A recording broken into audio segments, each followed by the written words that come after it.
Over to you. Well, thank you very much for inviting me onto your rally. It's fantastic to be here. It's fantastic to be in your company as always, Yemi. You're always a very inspirational type of character to be talking to. Thank you, David. And thank you very much, of course, for your support yesterday. It was very much appreciated. I suppose as part of the role of Cathaoirleach, and yesterday I think demonstrated it quite nicely.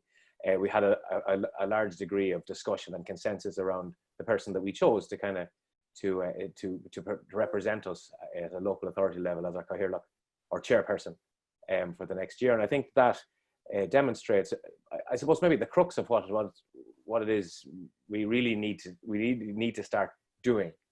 We maybe are examining how we're doing it. Is to create spaces like this where conversation can take place, where people who can come to a place and put their hand up and say, look, I don't know the solutions to these problems. Not the first solution that pops into my head is not necessarily what's going to work. But a space like this allows us to come express our experiences, speak with each other, because it's impossible for me to be able to understand what it is to live a life that's not my life. You know, it's no more than it's impossible for you to understand likewise. Maybe you wouldn't want it, but it's what do we have as situations where we need to create spaces, and people who are involved in politics are always accused of always wanting to talk, meetings, and that when do we see something come out of it? But perhaps in the past, and again, I can only speak from my experience, I think that when things are in the public consciousness, as this topic is at the moment, and rightly so, there's lots of people are rushing to find solutions, or rushing with suggestions, without stopping for a sec, pausing, thinking about what the real problems are, not the perceived problems, but the real problems are, and how we can identify them, normalize the discussion around them, where people feel free to talk without the fear of being wrong, if you know what I mean, and to open up the discussion to everybody who wants to genuinely and want to participate. So I think I see that a discussion like this today is one of those opportunities, so I think that maybe when you're in more rural areas, I would live in a more rural area, and if living in a rural area or living in an urban area, both bring their own problems, their own pressures on people, and then change within those communities bring their own problems and bring their own issues, you know. So and I think that, you know, like what the discussion around what Councillor Leddy was talking about is when change is occurring, and rapid change within our communities is occurring, where there are fears, there are people who want to prey upon those fears. There are people who want to put a spotlight on those fears and feed into them. And then the information that with particularly around, would say that the social housing, particularly around these issues where that result in change within communities. It's easy for people who have their own agenda, who want to drive their own agenda, to do that. So I think the onus lies as well, as much as with the communities themselves, with the representatives of those communities, such as your good self, Yemi, such as Councillor Leddy, such as people like myself, to stand up for change, to represent change is not necessarily a bad thing, and to engage with people in a meaningful way around discussion. And that, I think, is a fundamental element of what we need to do. What is often happening, but maybe we need to look at how we're doing it, because multiculturalism or interculturalism, or these are things that we need to start encouraging and participating in at all elements of what we're trying to do here.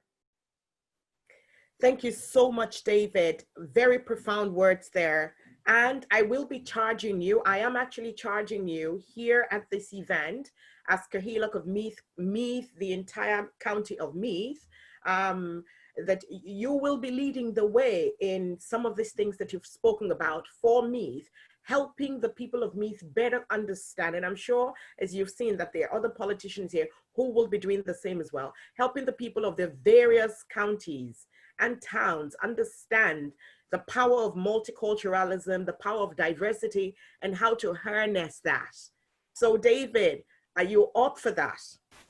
I certainly do. I play my part. I'm a strong believer in doing your part, playing your part in society, and most importantly, not to be a bystander, not to leave it to somebody else. This is our problem. people are affected in different ways. A lot of the people who are perpetrators of or people who kind of support the inequalities are people who look just like me. Mm. You know, they're people, and they're people who you know, they look just like you, Yemi. They are us. They are like they are from every part of our society is both blessed and cursed with elements of things that we need to stand up and say, look, at these are things that we can't tolerate.